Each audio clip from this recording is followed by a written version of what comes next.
రైతు కన్నీరు పెడుతుంటే పాలకులు లండన్ విహారయాత్రలో మునిగిపోతారా? అన్నదాత అకాల వర్షానికి సర్వస్వం కోల్పోయి రోడ్డున పడితే ప్రభుత్వానికి కనీసం పట్టదా అంటూ గన్నవరపు శ్రీను తీవ్ర ఆగ్రహం.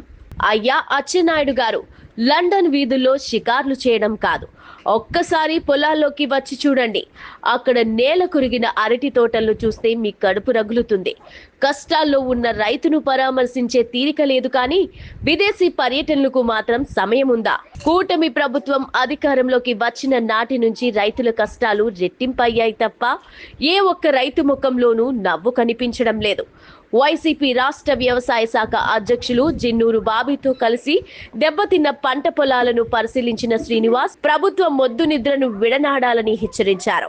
అకాల వర్షం అన్ని తుడిచిపెట్టుకుపోతే నష్టపరిహారం మాట అటుంచి కనీసం రైతులను పలకరించే నాదుడే లేకపోవడం ఈ ప్రభుత్వ నిర్లక్ష్యానికి పరాకాష్ట.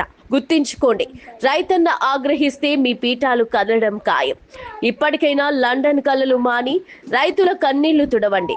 అప్పటి వరకు వైఎస్ఆర్ కాంగ్రెస్ పార్టీ రైతు పక్షాన పోరాడుతూనే ఉంటుందని ఆయన అన్నారు. మరి అచ్చెన్నాయుడు గారు లండన్ వెళ్ళి అక్కడ సింగార్లు సింగపూర్లు అవన్నీ తిరిగి వచ్చి కన్నా ఇక్కడ రైతుల ఏ విధంగా నష్టపోతున్నారో మరి దానిని ఆలోచించి మరి తక్షణమే వారి యొక్క సిబ్బందిని వారి యొక్క అధికారులందరినీ కూడా రైతుల వద్దకు పంపించి రైతులను ఆదుకోవాలని వైఎస్ఆర్ కాంగ్రెస్ పార్టీ తరఫున మేము డిమాండ్ చేస్తున్నాం. ఇప్పుడు మనం యొక్క అరటి తోటల్లో పర్యవేక్షణ చేయడం జరిగింది. మొన్న వడగళ్ళ వాన తుఫాను వచ్చి చాలా మంది రైతులు అరటి తోట రైతులు నష్టపోవడం జరిగింది.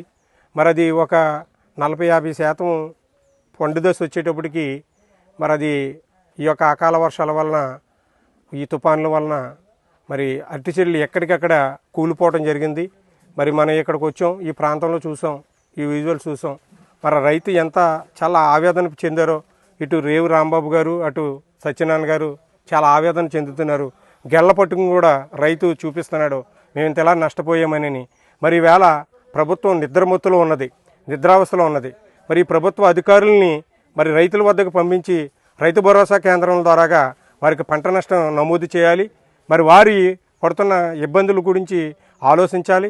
వారికి తక్షణమే ఈ యొక్క పంట నష్టం మరి అంతకు ముందర ప్రభుత్వంలో అయితే 200, 203 లేదా 300 రూపాయలు కూడా మరి మేము ఈ యొక్క అరటి గెలని మరి పచ్చికించేసి అమ్మకం చేసేటువంటి పరిస్థితి, అవతల కొనుగోలు కూడా జరిగేది. ఈవేళ 40 రూపాయలు 50 రూపాయలకి మరి కొనుగోలు చేయడం జరుగుతుంది అంటున్నారు. చాలా నష్టపోతున్నారు. ఈ విధంగా ప్రభుత్వం చాలా నిర్లక్ష్యం వహిస్తుంది. మా రైతుల పక్షాన చాలా దురహంకారంతో ఆలోచిస్తుంది. ఎందుచేతంటే ఒక యూరియాకి వెళ్ళాలంటే ఒక రైతుకి ఒక బస్తా ఇస్తున్నారు. 7 ఎకరాలు 10 ఎకరాలు 12 ఎకరాలు పండిస్తున్నా కూడా అది కూడా ఆ ఒక బస్తా కోసం కూడా ఎండలో లైన్లో ఉండి చెప్పులు కూడా లైన్లో పెట్టుకుని మేము ఆ యూరియా కోసం ఎదురు చూడవలసిన పరిస్థితి వస్తుంది. రైతులు చాలా దీనావస్థలో ఉన్నారు. ఈ రైతులందరినీ కూడా ఆదుకోలేని పక్షంలో వారు దేనికైతే పిచికారీ చేస్తున్నారో ఆ పిచికారీ పురుగుల మందులు మేము సేవించాలేమో అని రైతులు చాలా ఆవేదన చెందుతున్నారు. మీరు విన్నారు కూడా మీడియా ద్వారా. కానీ మరి అందుకని తక్షణమే ఈ కూటమి ప్రభుత్వం ముఖ్యమంత్రి చంద్రబాబు నాయుడు గారు ఈ రైతులను దృష్టిలో పెట్టుకుని మరి అచ్చెన్నాయుడు గారు లండన్ వెళ్ళి అక్కడ సింగార్లు సింగపూర్లు అవన్నీ తిరిగి వచ్చి కన్నా ఇక్కడ రైతుల ఏ విధంగా నష్టపోతున్నారో మరి దానిని ఆలోచించి మరి తక్షణమే వారి యొక్క సిబ్బందిని వారి యొక్క అధికారులందరినీ కూడా రైతుల వద్దకు పంపించి రైతులను ఆదుకోవాలని వైఎస్ఆర్ కాంగ్రెస్ పార్టీ తరఫున మేము డిమాండ్ చేస్తున్నాం. లేని పక్షంలో మరి ఏ విధంగా తెలుస్తుందో అన్నిటికీ ఒకటే మార్గం, ఉద్యమమే మార్గం. ఈ ఉద్యమం ద్వారాగా ఈ ప్రభుత్వానికి కళ్ళు తెరిపిస్తామని మీడియా మిత్రుల ద్వారాగా కూడా మేము తెలియపరచుకుంటున్నాం. మరి దీనికి సంబంధించిన యూజువల్స్ కూడా మరి పాత్రికేయ మిత్రులు ఇప్పుడు చూస్తున్నారు, తీస్తారు కూడా. మరి ఇంతటి నష్టం జరిగింది కాబట్టి నష్టపరిహారం ఇమీడియట్గా మరి వారికి అందజేయవలసిందిగా కోరుచున్నాం.